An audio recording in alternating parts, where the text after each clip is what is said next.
Right now, a historic moment. We can now project the winner of the presidential race. CNN projects Donald Trump wins the presidency.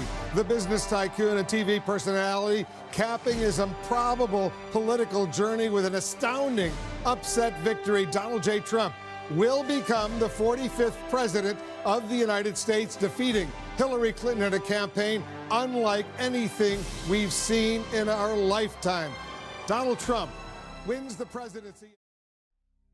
Why did Donald Trump win the presidency? No, really, what exactly propelled him to victory? How did such an unconventional, bombastic, orange billionaire buffoon manage to defeat one of the most seasoned and experienced politicians in a generation?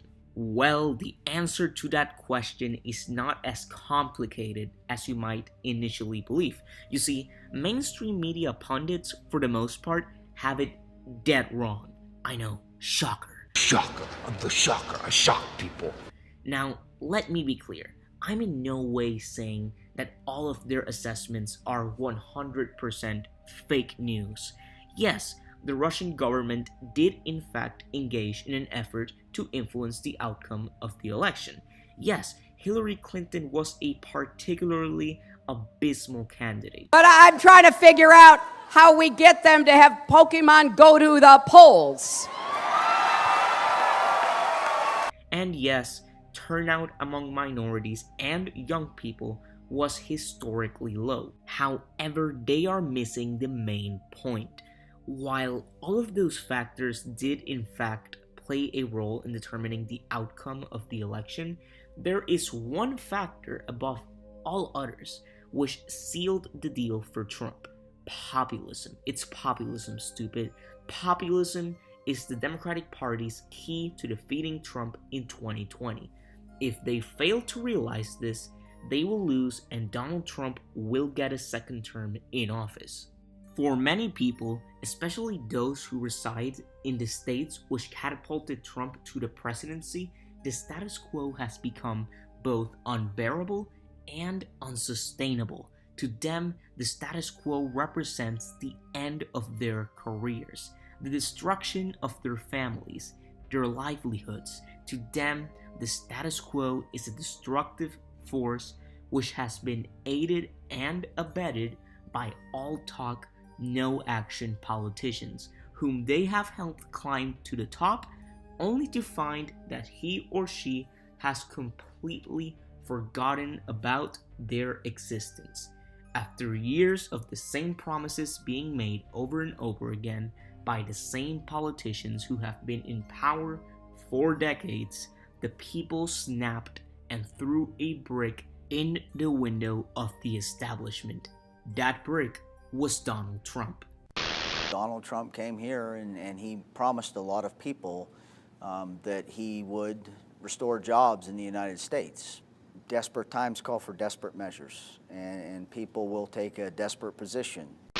You see, to them, Donald Trump represents their last-ditch opportunity to bring about meaningful change.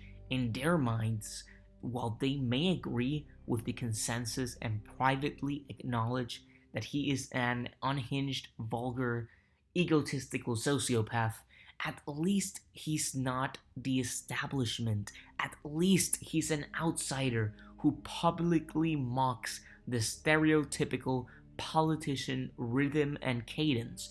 At least he uses the colloquial language of everyday working people. At least he espouses populist rhetoric and campaigns on upsetting the established order. The fact of the matter is that the American people are tired of the elite and the status quo and are yearning for real, meaningful change. That's why they voted for Obama in 2008, and that's why they voted for Trump in 2016. And until they get that change, they'll continue to vote for the candidate who promises change.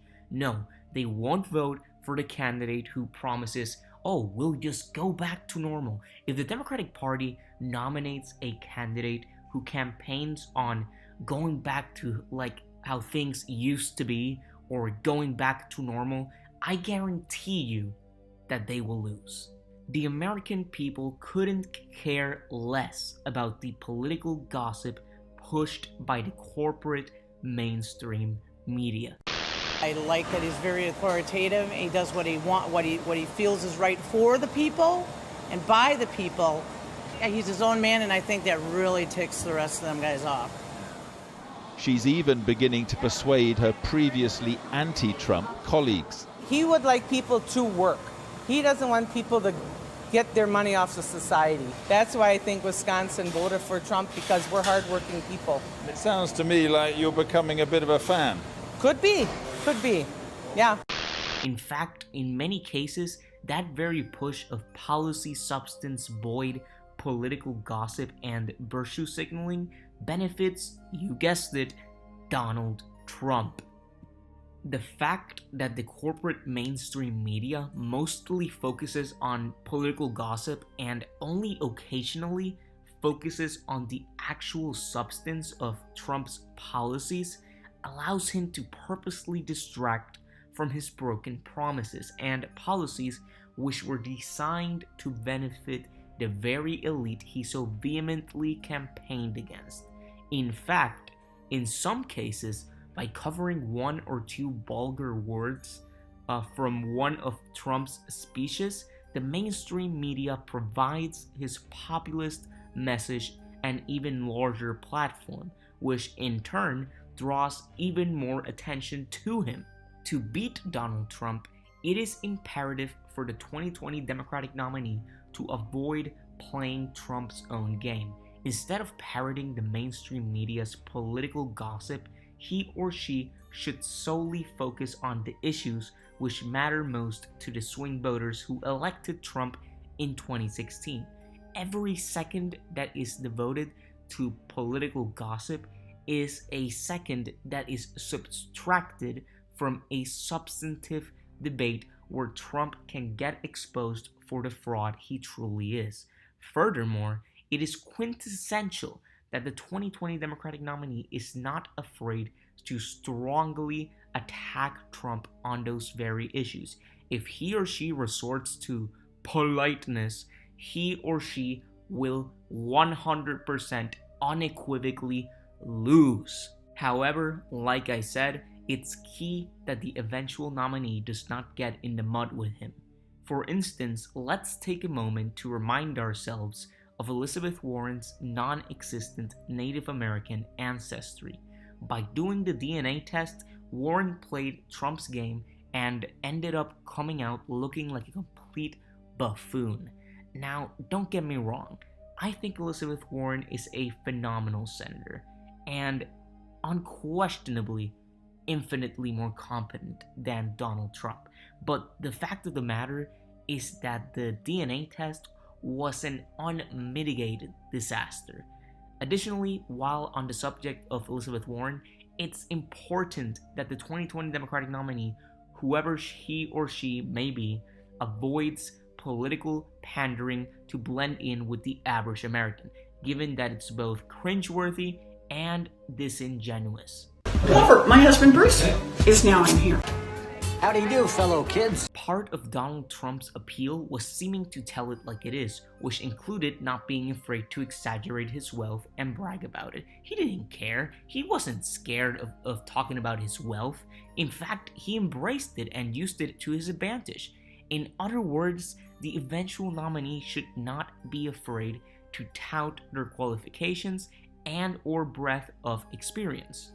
The eventual 2020 Democratic nominee needs to be confident about him or herself and expose Trump for the fraud he is. He or she needs to bring up the fact that his cabinet is chock full of establishment swamp creatures. He or she needs to bring up the fact that 83% of his signature tax cut went solely to the top 1% and that wages have declined in the past year when adjusted for inflation.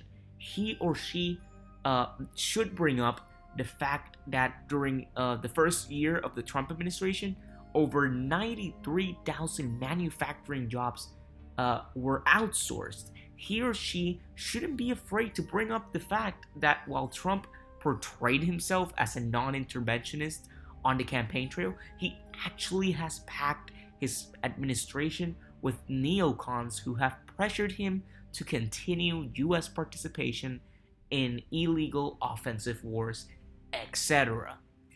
In other words, the eventual 2020 Democratic nominee needs to out-populist Donald Trump and expose his phony populism.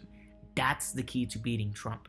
That's the key to not only switching potential swing voters who apprehensively voted for Trump because of their distaste of Hillary Clinton's elitism, but the key to exciting even more unconventional voters like younger people. However, should the Democratic Party nominate another milquetoast, elitist, neoliberal, establishment-backed, mainstream media-adored, uninspiring candidate who hides his lack of concrete policy solutions with political gossip and identity politics, they will lose. Furthermore, if the Democratic Party nominates a candidate who says one thing but does another, like Hillary, they will also lose. After all, actions speak louder than words, and in the age of the internet, every action becomes public. I have to be honest. Defeating Trump in 2020 will not be an easy task. Incumbents tend to hold an advantage, and barring any economic catastrophe, and assuming that he survives the Mueller report, he will be the favorite.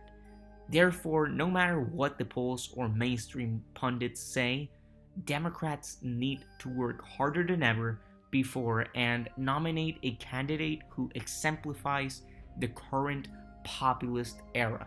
Even if the polls show us leading, we must act like if we are trailing. And like I said at the beginning of the video, it's populism. Stupid.